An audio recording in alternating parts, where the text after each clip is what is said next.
मंडी में सर्व देवता समिति द्वारा एक बैठक का आयोजन किया गया, जिसमें उन्होंने राज्य सरकार से मांग की है कि इस बार आयोजित होने वाले अंतर्राष्ट्रीय शिवरात्रि महोत्सव के दौरान देव सदन का शिलान्यास करके इसके निर्माण कार्य को शुरू किया जाए। इसके साथ ही देवता समिति ने देवालुओं को दिए जाने वाले राशन और मानदेय में बढ़ोतरी करने की मांग भी की है।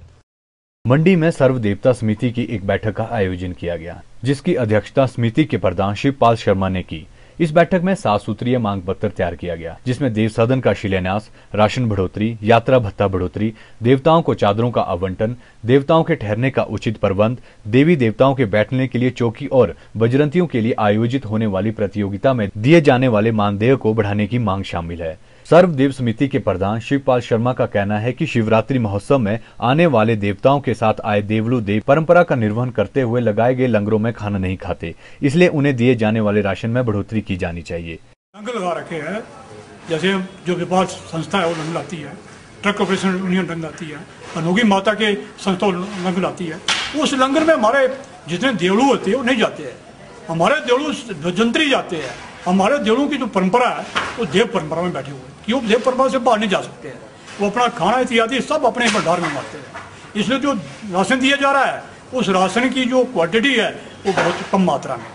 मैं चाहता हूँ प्रशासन से, अपने अध्यक्ष से हमने डिमांड भी की अध्यक्ष महोदय को, और अध्यक्ष महोदय जी ने काफ़ी हमारा प्रयास भी किया, गठवासन किया हुआ है, और इस साल में चाहता हूँ कि कुछ न कुछ इसको बढ़ाया जाए ताकि ये समस्या हमारी खत्म हो। शिवपाल शर्मा ने कहा कि मंडी शिवरात्रि महोत्सव में पूर्व में रही दूसरी रियासतों के देवी देवता भी शामिल होना चाहते हैं। ऐसे में मंडी में प्रस्तावित देव सदन का निर्माण जल्द से जल्द होना चाहिए। उन्होंने सरकार से मांग की कि कांगड़ी धार में चिन्हित की गई जगह पर देव सदन का शिलान्यास करके इसके निर्माण कार्य को शीघ्र शुरू किया जाए।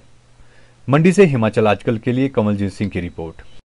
ज्वालामुखी विधानसभा क्षेत्र के विधायक संजय रतन ने पत्रकारों को संबोधित करते हुए कहा कि उन्होंने जनता से जो भी वायदे किए हैं उनको पूरा किया जाएगा। उन्होंने कहा कि चुनावी घोषणा पत्र को सरकारी दस्तावेज बनाकर बारी बारी सभी काम किए जाएंगे। उन्होंने कहा कि ज्वालामुखी में 2 कॉलेज खोले जाएंगे, जिनमें एक पॉलिटेक्निक कॉलेज होगा ताकि क्षेत्र के लोगों को तकनीकी शिक्षा के लिए बाहर न जाना पड़े, और साथ ही ज्वालामुखी में विकास के लिए पैसे की कमी नहीं आने दी जाएगी और क्षेत्र का विकास एक समान होगा। उन्होंने लोगों से कहा कि उनके पास किसी बिचौलियों को लेकर न आए बल्कि खुद आए। इस मौके पर कई कांग्रेसी नेता भी उनके साथ मौजूद थे। कार्यालय खोलने की बात है, जो हमने अपने मैनिफेस्टो में जो व्यक्तिगत तौर पे मैंने ज्वालामुखी चुनाव क्षेत्र में अपने मैनिफेस्टो में कोई घोषणाएं की हैं या उसमें कुछ लिखा है, मैं उनको पूरा करूंगा, अवश्य करूंगा। और वीरभद्र सिंह जी से, जो हमारे माननीय मुख्यमंत्री हैं, उनसे इस बारे में बातचीत भी मैंने की है, और धीरे धीरे जो है वो सारे मैनिफेस्टो के जो पॉइंट्स हैं उनको पूरा किया जाएगा। ग्राम रोजगार सेवक संघ 3 से लेकर 5 पंचायतों में अपनी सेवाएं अत्यधिक मुश्किल से दे पा रहा है, क्योंकि ग्राम रोजगार सेवक संघ को पंचायत स्तर पर मनरेगा का संपूर्ण कार्य भी संभालना पड़ता है। समय के अभाव के कारण ग्राम रोजगार सेवक आधार सर्वे की डाटा एंट्री का कार्य करने पर समय में पूरा नहीं कर पाते। इस समस्या को लेकर ग्राम रोजगार सेवक संघ ने मंडी उपायुक्त को एक ज्ञापन सौंपा।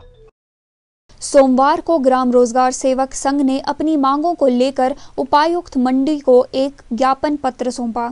ग्राम रोजगार सेवक संघ के जिलाध्यक्ष भीमदेव ने बताया कि ग्राम रोजगार संघ द्वारा आधार सर्वे की डेटा एंट्री का कार्य विभिन्न खंड स्तर पर दिन रात किया गया है, जिस कारण ग्राम पंचायतों में मनरेगा का कार्य अत्यधिक प्रभावित हुआ है। भीमदेव ने बताया कि मनरेगा आवेदकों को वित्तीय वर्ष समाप्त होने से पहले 100 दिन पूरे करने होते हैं। साथ ही उन्होंने आधार सर्वे की डेटा एंट्री के कार्य की अंतिम तिथि 8 फरवरी को दी गई है, इसलिए वे समय के अभाव के कारण और मनरेगा के अधिनियम होने के कारण कार्य को समय पर पूरा करने में असमर्थ हैं, जिसके लिए ग्राम रोजगार सेवक संघ ने जिला प्रशासन और सरकार से इस समस्या का समाधान करने की मांग की है। हमारे एक ग्राम रोजगार सेवक के पास 3 से 5 पंचायतें हैं और अपनी सेवाएं बड़ी मुश्किल से पंचायतों में दे पाते हैं, और लोगों के साथ ही में वित्तीय वर्ष समाप्त हो रहा है और लोगों के 100 डेज भी हो रहे हैं, पूरे करवाने होते हैं। तो ये टारगेट हमारे सामने दिया होता है और ऊपर से सरकार ने हमें ये अत्यधिक कार्य ये एक्स्ट्रा दिया हुआ है, जिसके लिए भले ही ऑनरेरियम दिया जा रहा है, लेकिन उस ऑनरेरियम से हमारा कुछ नहीं होने पाला। साथ ही ग्राम रोजगार संघ के सचिव राजकुमार ने बताया कि ग्राम रोजगार सेवकों को जो सेवा शुल्क प्रति माह दिया जाता है, उससे उन्हें अपने परिवार का पालन पोषण करना मुश्किल हो गया है। हमें जी इसको टाइम बाउंड दिया गया है, जैसे 8 फरवरी तक दिया गया है, परंतु उसको जो है इतने समय नहीं कर सकते, क्योंकि जितना काम है एक परिवार की एंट्री करने के लिए कम से कम जो है 20 मिनट लगते हैं। तो इसमें अगर पूरे दिन की हम एंट्री काउंट करें तो एक ग्राम रोजगार सेवक एक दिन में 20 से 25 एंट्रियाँ ही कर सकता है, इससे ज़्यादा करने में वो असमर्थ।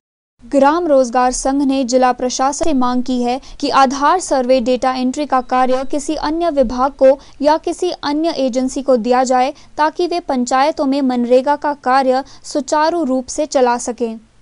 मंडी से हिमाचल आजकल के लिए कंवलजीत सिंह की रिपोर्ट।